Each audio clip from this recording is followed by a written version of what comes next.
Well, everyone, welcome to today's live stream. My name is Jared Wynn. I am the director over at Geometry Gurus SAT, and today we got a really good live stream for you guys today. What we're going to be talking about is the myth that more practice tests means that you're going to get a higher score. In other words, your teens are using diagnostics wrong. So in today's live stream, we're going to be talking about the dangers of overusing and misusing diagnostic tests, and most importantly, we're going to be talking about, okay, how is the actual way to do it? Like, how do we actually make it so that our SAT diagnostics actually work and we're not just wasting them? Okay, so your teen is using SAT practice test wrongs, and mostly here's why. Okay, the first thing is quality over quantity.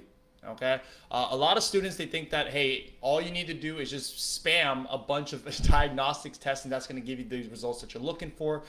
They think that, hey, the more tests that we do, the better off we're going to be. Okay, that's just not true, guys. Okay, and here's why. It's not just about taking as many tests as possible.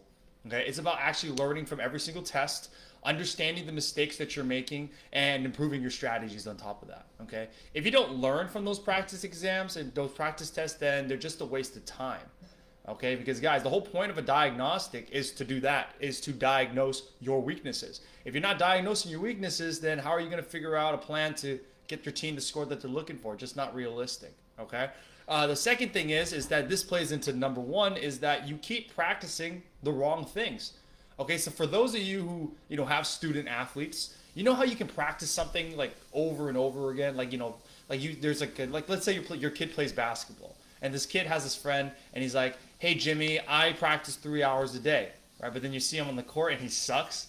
That's exactly what you're doing right now, right? You can practice shooting a basketball the wrong way for hours, and because you're practicing the wrong way, you're not going to see any real results. And that's exactly what we want to avoid here, guys. Okay, by overusing practice tests and not actually doubling down on where you're the weakest, you just keep on repeating the same habits over and over again. Okay, so that's why it's really important to actually take each practice test seriously, and then actually and a lot of students make the mistake of just doing the test and they don't actually practice the things that they're the weakest in. Okay, actually, in my Facebook group, in the guide section, we actually have a diagnostic that diagnoses all of the 48 concepts that appear on every single SAT. So if you guys are looking for some information on that, make sure you send me a DM or just comment on this video, and we'll help you guys. We'll point you in the right direction for that. Okay. But the third reason why your teen is using diagnostics wrong is because you're gonna increase your burnout. Okay, because by doing practice tests over and over again, you're gonna constantly burn out. These tests are 3 hours long, guys. Okay, so if you're doing one like every week, or if you're doing one like every other day, then you're just gonna burn out. You're gonna exhaust yourself, and most importantly, you're gonna stress out.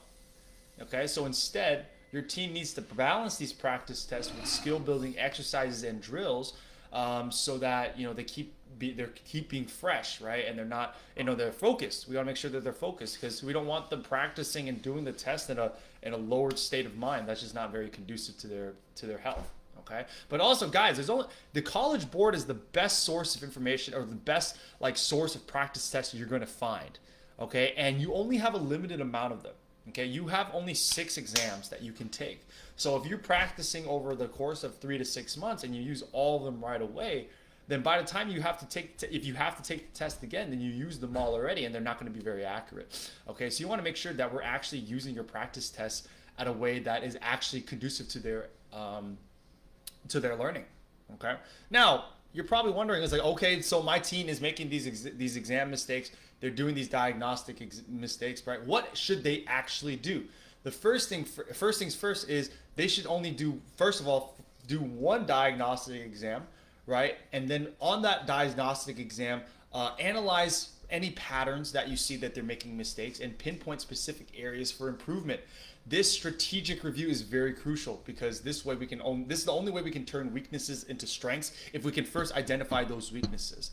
After we figure out where exactly are we hurting, we want to make sure that we use real SAT problems for previous SATs, or using College Board examples, right? So that you practice the actual exam problems that you're having the most issue with. Okay, again, you want to practice the things that you're the weakest in, so you can make those weaknesses into strengths.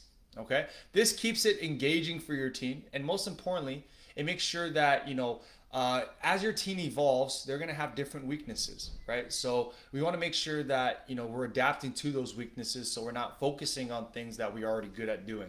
Okay, that's very, very important. And the last thing we do is we want to simulate success. So this is where we take another diagnostic test after doing a lot of problems and after focusing on issues that we have before. Only then can we go to another diagnostic test and then doing them in a test-like environment so that they're getting the results that they're looking for. Okay, so this preparation ensures that your teen is not just conceptually prepared, but they are mentally prepared for the exam as well. Okay, so those are the 3 steps that you guys should be taking. Okay, let's shift our focus from quantity to quality. Okay, with the guru method, we're going to make sure that you actually get the results that you're looking for. Okay, so that's the whole 3-step method. If you guys are looking for a simple 3-step method to help your teen increase your teen's SAT score, send me a DM or comment on this video, and we'll make sure we'll reach out to you guys and we'll see how we can help you guys increase your teen's SAT score. Okay, all right guys, have a great rest of your day. Thanks a lot for your time, and we'll see you guys in the next one.